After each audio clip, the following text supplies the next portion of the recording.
Mr. Abdul Kalam, Honorable Minister for Foreign Affairs of Turkey, my colleague, His Excellency Shahriar Alam, State Minister for Foreign Affairs, His Excellency Mr. Mustafa Turan, Ambassador of Turkey in Bangladesh, Foreign Secretary Masood bin Momen, distinguished members of the delegation from Turkey, dear representatives of the press and electronic media, dear guests, ladies and gentlemen, Assalamu alaikum. Peace be upon you. It is my pleasure to say that this morning, His Excellency Mevlut Cavusoglu, the Minister of Foreign Affairs of Turkey, and I had a meeting with the respective members of our delegation.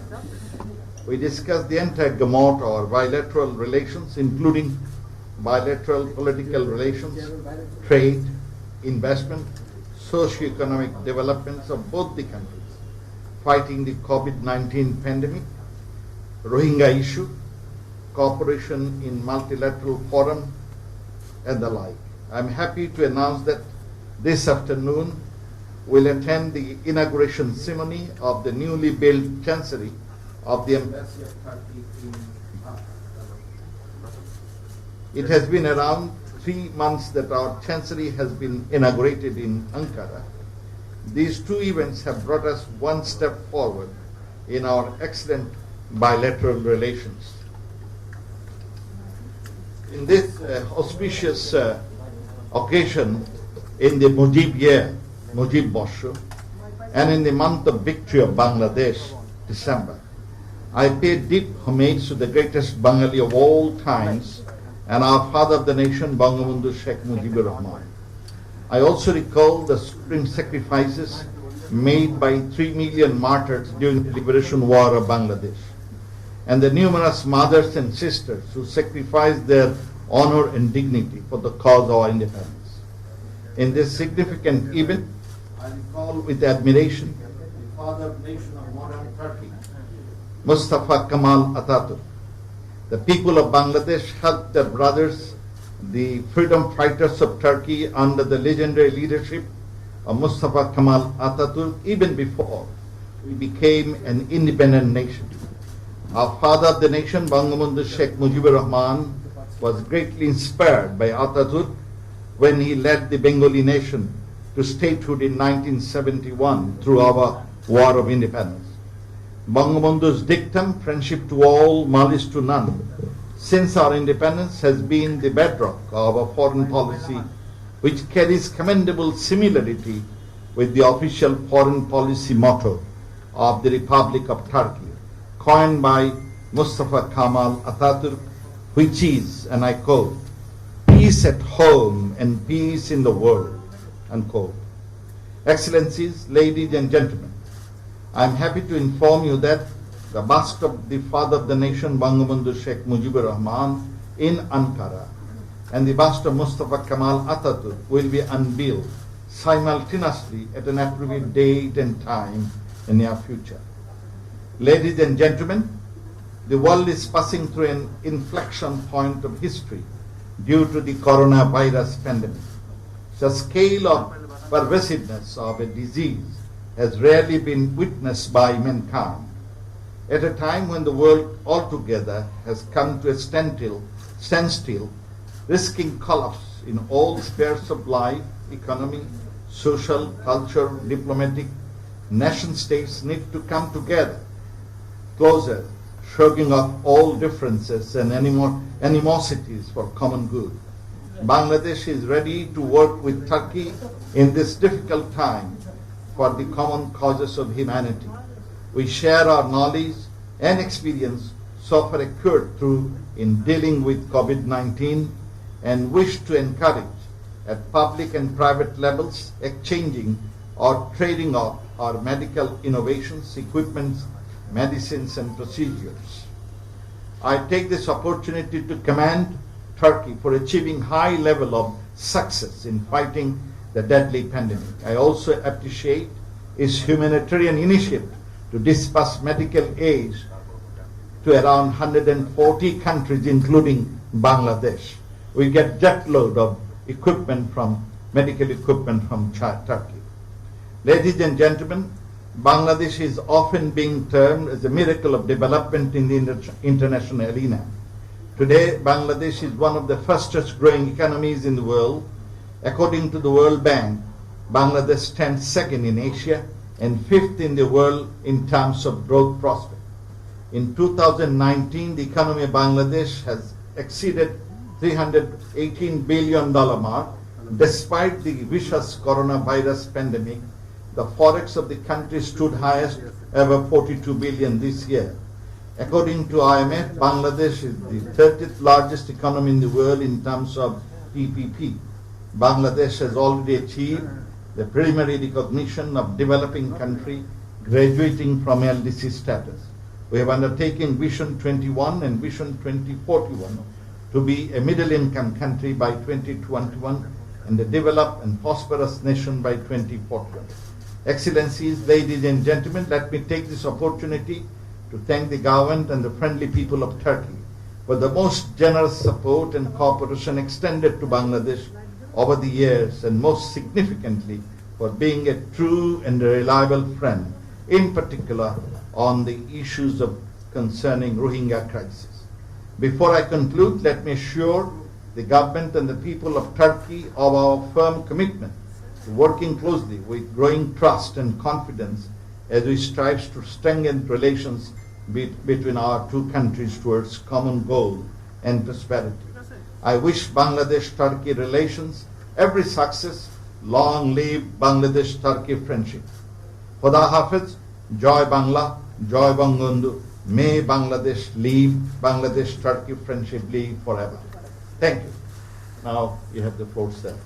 Thank you very much, dear Minister and my brother Abdul Momen. First of all, for the kind invitation and for the warmest hospitality that we have been enjoying since we arrived.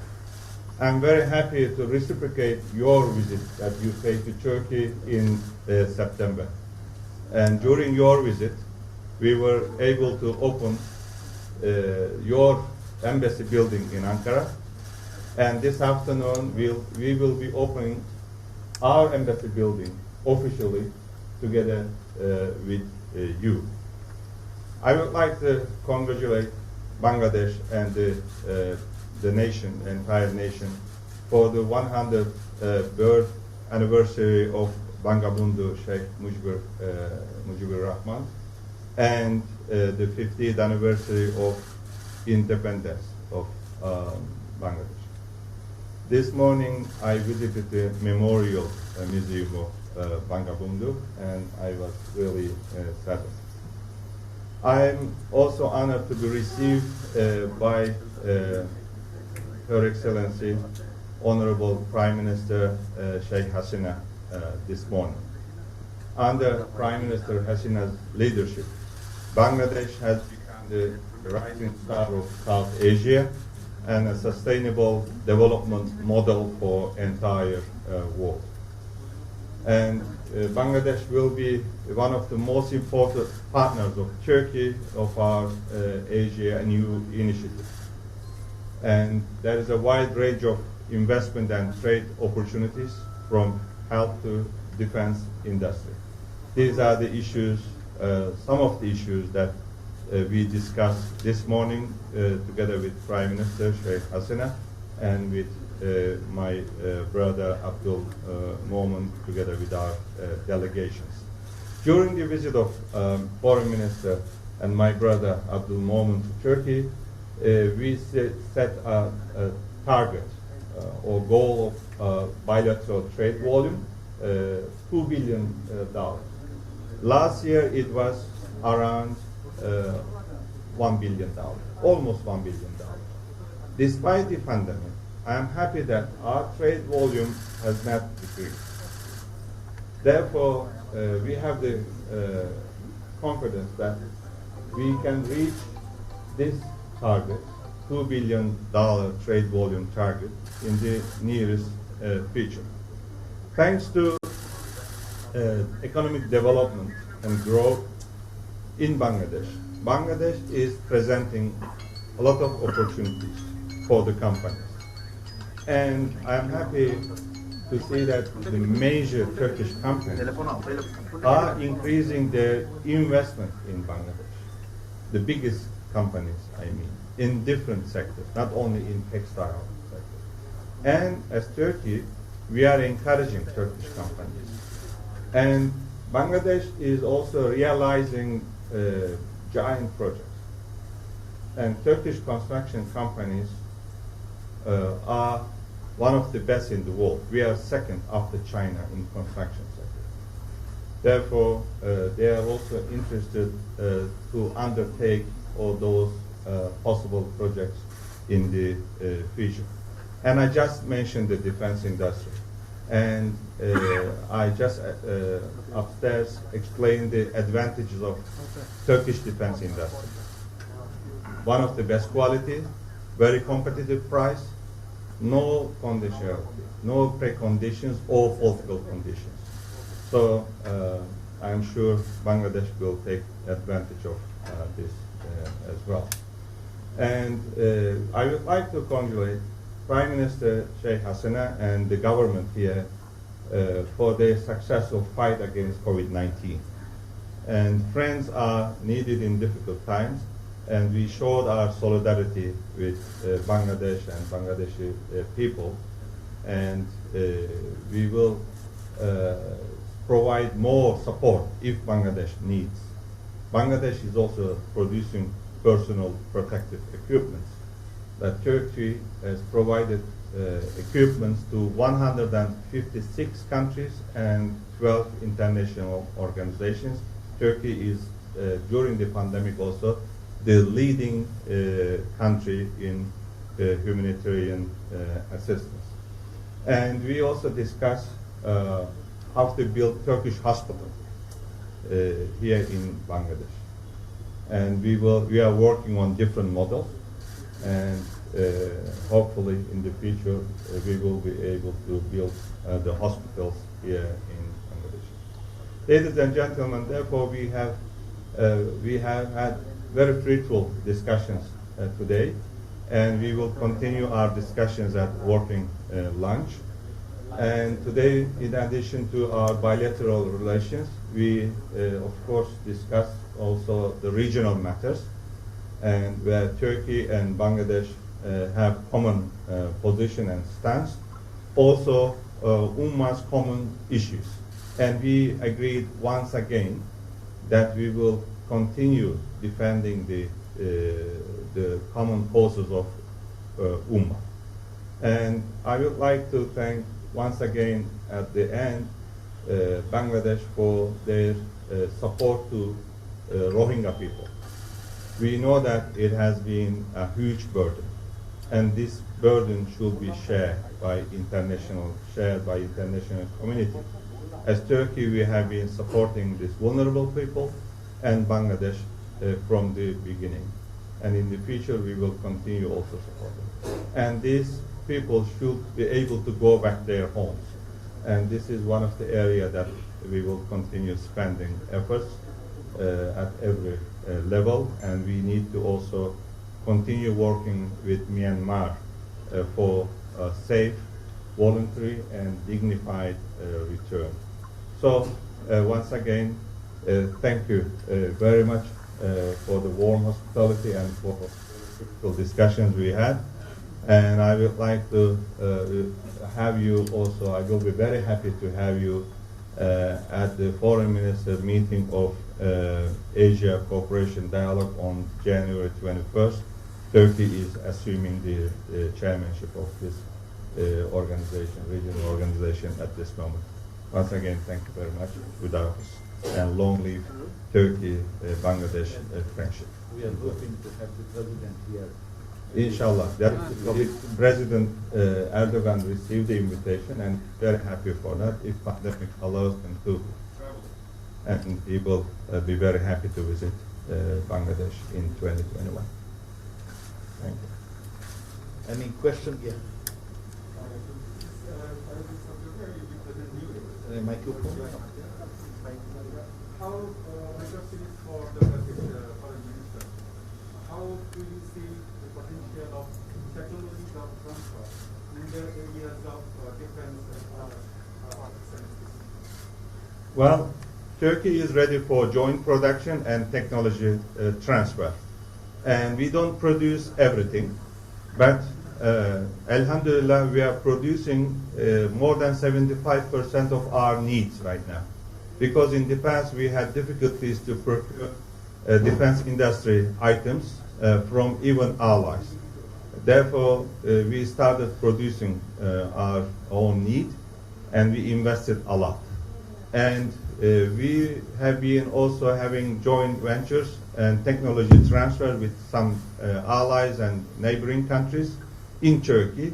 And Turkey is ready for joint production and technology transfer in other countries, including Bangladesh. Thank you. All right. Yeah, someone maybe from this side. Or you got Hello. one? This is Kamrud Jaban. I'm now working as a freelance journalist for Turkish Anadolu Agency.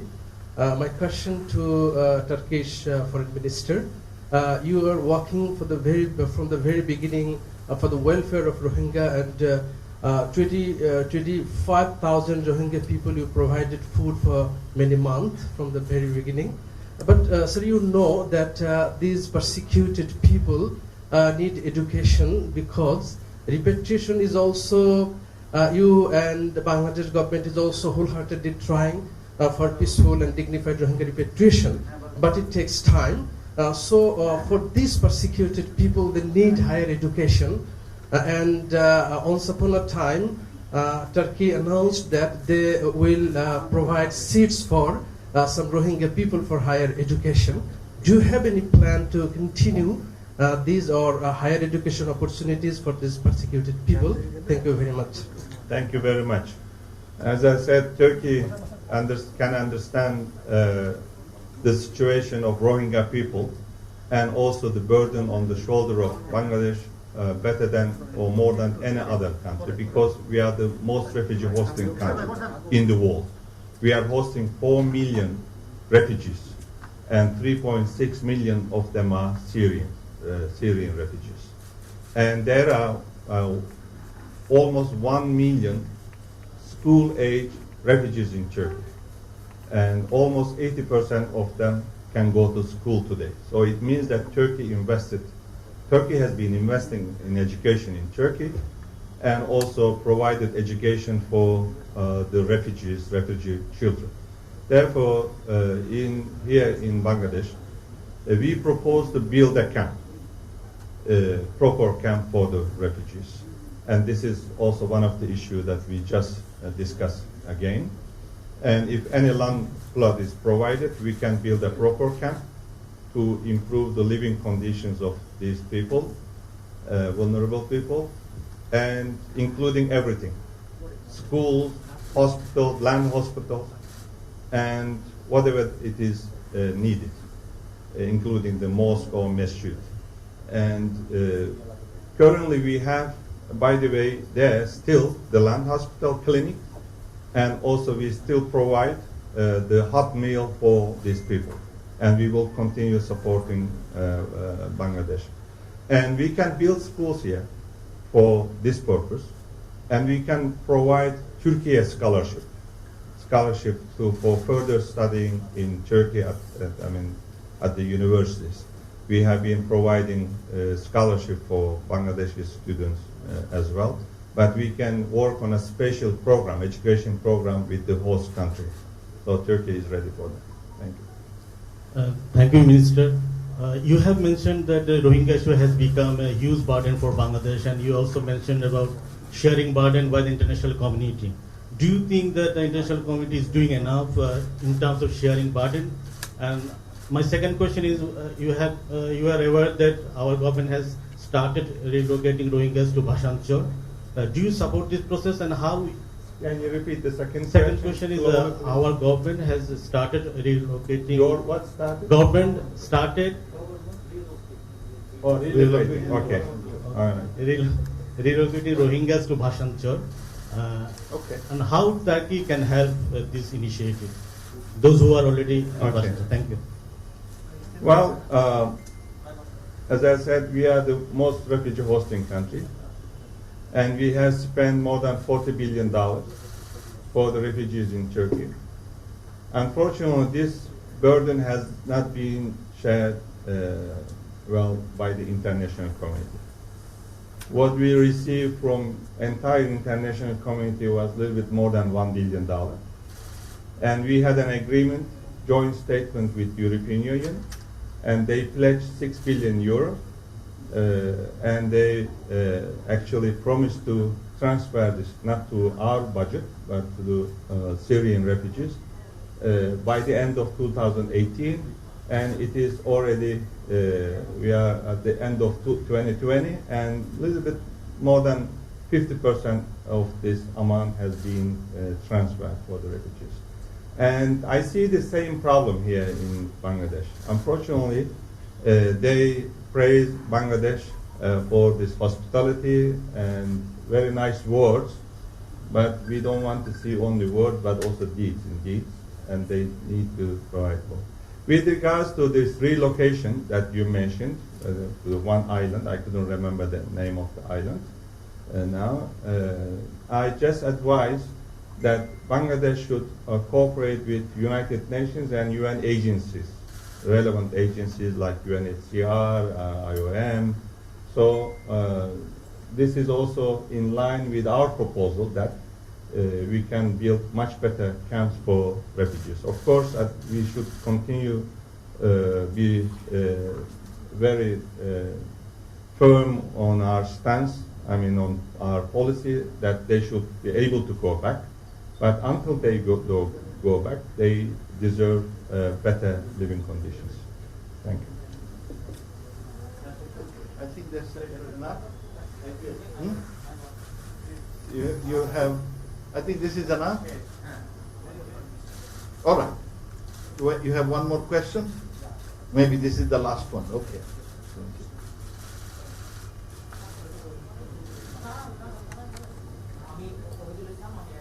The microphone.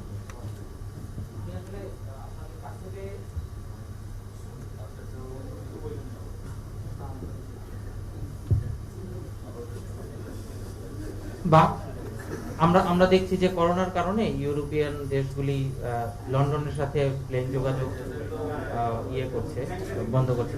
এই বিষয়ে বাংলাদেশের চিন্তা ভাবনা। Yeah, we are observing and we'll make our decision on time. Thank you.